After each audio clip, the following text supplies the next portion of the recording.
Now, it's not very often that you get to speak with people who are not only knowledgeable about world leaders, but people who actually know them personally. We've got with us today Princess Gloria von Thurn in Texas, someone who is involved with political and reigning leaders throughout the world. And we get to ask her about what's going on with the elites of the world. Stay tuned to this episode of The John Henry Westen Show.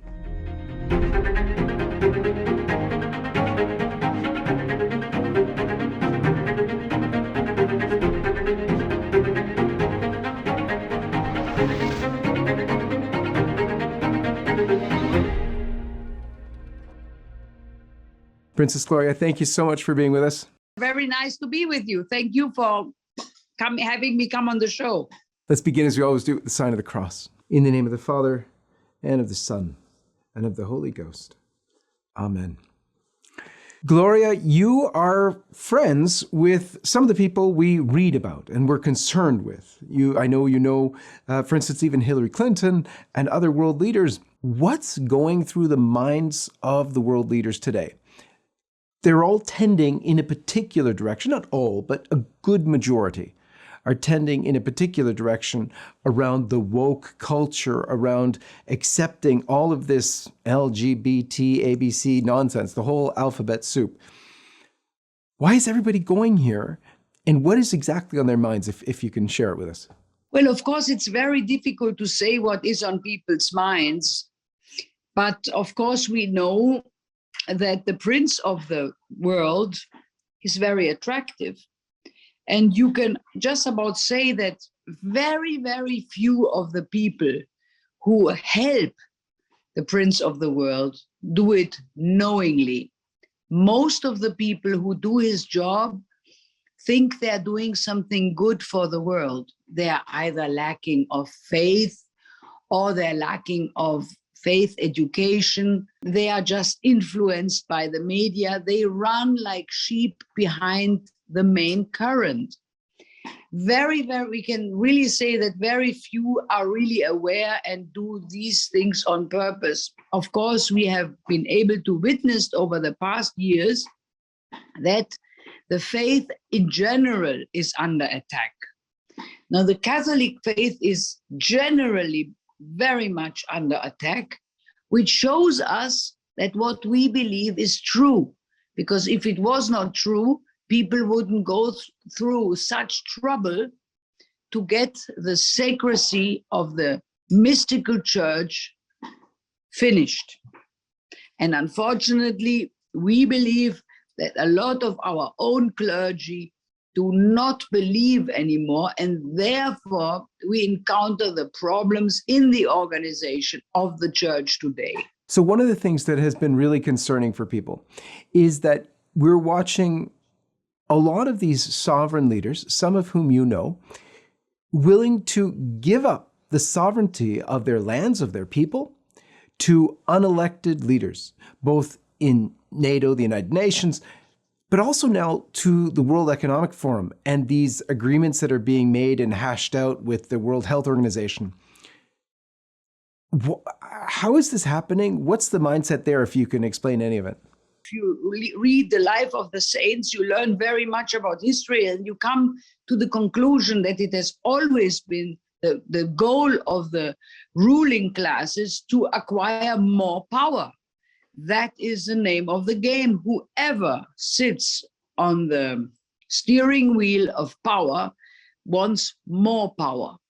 And therefore, we can see that all these measures that have been taken during the pandemic come in very handy for governments who seek to have more power over their subjects.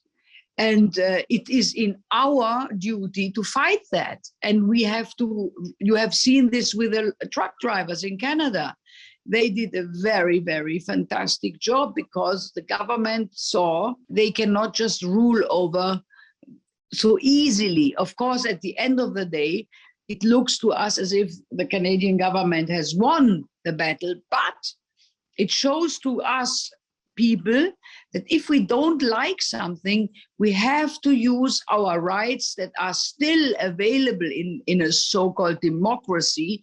We have to still raise our voice. The problem today is that many people are so content with what they have that they don't see the necessity to really fight for something because they're rather happy. And how are they kept happy? They are kept happy with entertainment and I'm afraid to say sex and all these things that take away your vision and that take away that you get distracted. Mm-hmm. One of the most prominent leaders today that seems to be admired by many of the world leaders is Klaus Schwab. Do you know much about him? Can you tell us anything about why he is so enamored or so appealing to many of the world leaders?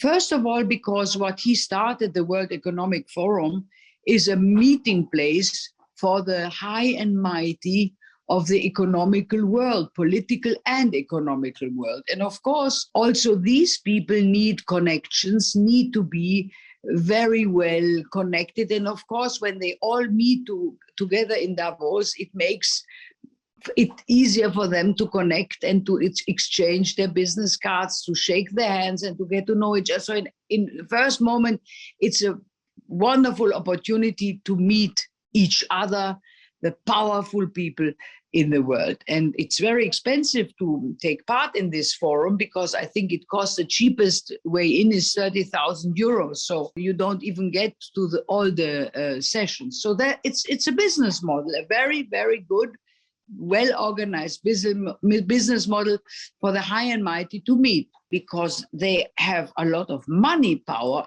They would like to influence the politics, and the politics again also is very happy to be sponsored by large companies. So there's an entanglement of power and money.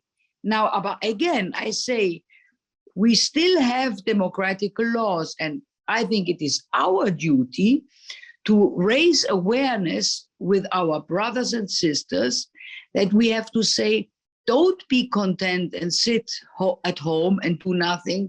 Fight for the things that are important to you. Me, for example, I fight against abortion. I fight against euthanasia. I fight against having a desacralization of the church. Now, these are not, the abortion issue and the euthanasia issue is more a political issue, whereas the other is more within the church. But I'm just saying it is important to raise the voice and to not be too content and to be distracted by other things, because if we don't fight now, sooner or later, the democratical powers will be taken away because they say people don't use it anyway. Nobody votes. And so it's in our duty to raise awareness. It maybe has been happening for a long, long time, but we've seen it happen now more than ever before. And that is big corporations seem to have as much or more power than nation states themselves. So Google, for instance, has had such an influence, not only on people generally, they have built most of the world, as their audience, but their power of manipulation of people is such, and see now through scientific, you can learn how they're doing what they're doing with their search algorithms. But it's incredible to be able to sway elections, even to the tune of 10%. So these things are major, major powers in the world. And as I said, in some ways, more powerful sometimes than individual nation states. How do world leaders look at this and deal with this kind of new phenomenon? I think it's a good thing that it is an entrepreneurial engagement or entrepreneurial success that has built up this power rather than a governmental power. Because if we think that Google is too powerful, we tend to scream for regulations, but the regulations come from the government again. So that's no help at all. So I prefer it to be really democratic so that the people, the majority of the people with their clicks decide what they want and what they don't want. It becomes dangerous when government and the entity like Google or Apple have a strong alliance and share data. That's something we would not like to happen. But again, I don't think we can only raise awareness. For example, parents should see that their children are not on the internet all day long. We have to make sure that we don't get addicted to the internet, because the internet is very addictive. I can see, for example, if I open my iPad, I very reluctantly take the book after that. I have to take the book first, read the chapters I want to read, and then take the iPad. Because once you've taken the iPad, there's something going on with your eyes, with your brains. You don't want to pick up the book afterwards. And we have to train ourselves, we have to train our kids to withstand the easiness of entertainment through the internet. Yuval Noah Harari, who is one of the thinkers of the World Economic Forum, he was talking about useless people, about all those who will become obsolete because we have AI, artificial intelligence, to do a lot of the things that might have been done before by human labor. And so what to do with them? His best guess, he said, was video games and drugs. Do you see a tie-in between the new push for legalization of all sorts of formerly drugs? We had, the war on drugs all throughout the late 80s and 90s. And now all of a sudden, these drugs are becoming legalized everywhere. In one part of Canada, in BC, they're even looking at decriminalizing all hard drugs because in the whole country right now, marijuana is already legal. Do you see a connection there? Again, if I would be in a situation where I want more power, then of course I think a population that is content because they have drugs and they basically sit at home and watch television and do video games, and they are content with that, they are so easier to manipulate. That's a governmental concept where I say, how can I make myself the most easy following of people who basically will just do whatever the television tells them. But of course, the world doesn't work like this. And I personally believe that a guy like Harari is the picture and the mirror of the intellectual status of the so-called elites today, because it's also, from a scientific point of view, it is what we would call Hochstapelei. How do you say this in English? These are people who pretend to be scientists, but this is entertainment. I mean, this is really entertainment. It's not really honest and intellectual.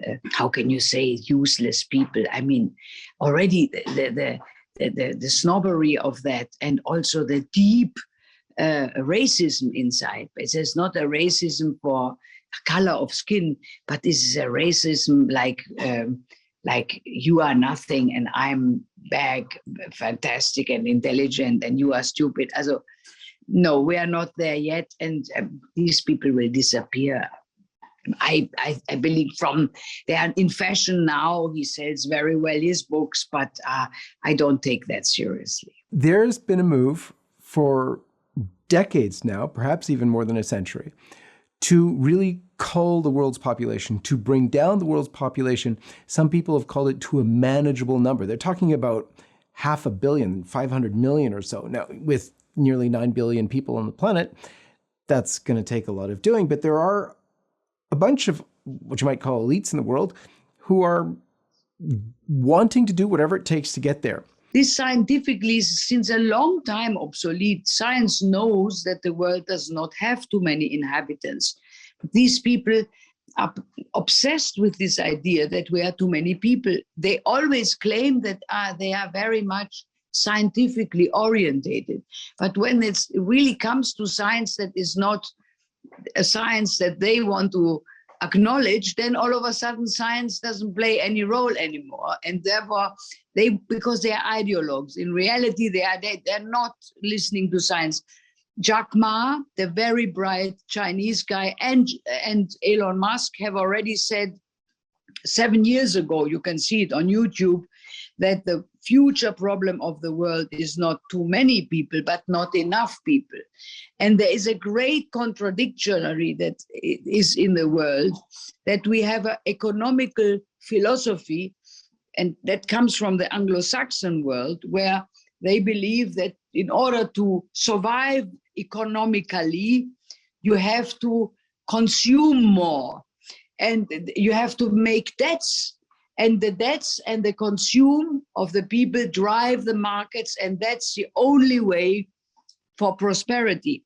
Now, if that's really true, then why do you kill your clients, the future clients? Because I understand Africa has a lot of people, but also the reservoir of African people in a few years is empty, because the Africans will also not reproduce as they did before. They're actually already lowering their number. If 30 years ago, average family had 10 children, now they only have 3. And the same thing for India. In India, also the numbers go down. Why? Because with financial prosperity, you have less kids, because the kids are also an insurance for the family. If you look at Africa or India, if you have 10 kids, you are sure that at least 2 will pay for your sickness and will look after you until you die. If you only have 2 and the 2 don't want to look after you, you have nobody. So children were also viewed as a sort of a insurance for old age. This goes down when people can afford their own insurance. We can see it already now in the big cities. And by the way, in China, there are entire cities empty.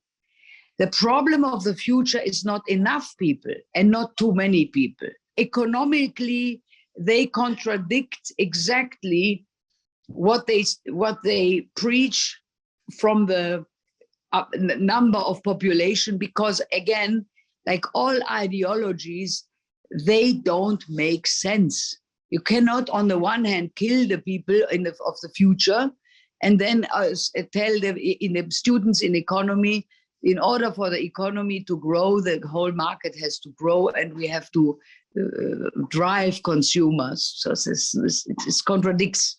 And there you see that it is scientifically not coherent, and that we're not dealing with serious people. We're dealing with people that have a horizon of maybe 5 years, but not more. Gloria, you are a person, while being on the world stage, are a woman of deep faith. You have spent so much of your time fighting for the church, for the good inside the church, and working toward that end for Christ and for his church.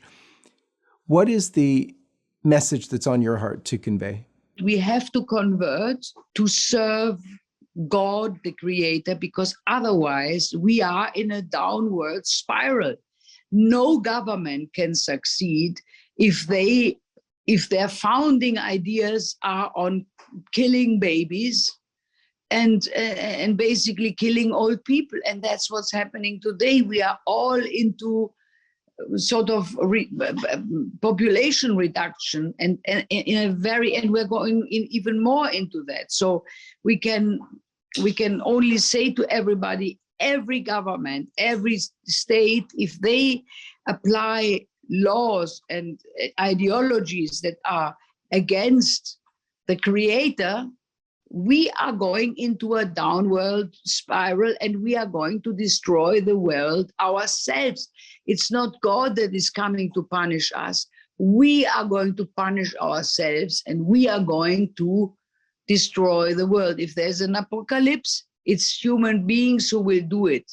And that's what I always want to tell my friends: pray to the Creator, acknowledge the Creator. And even if you can't believe, if you don't believe yourself, ask.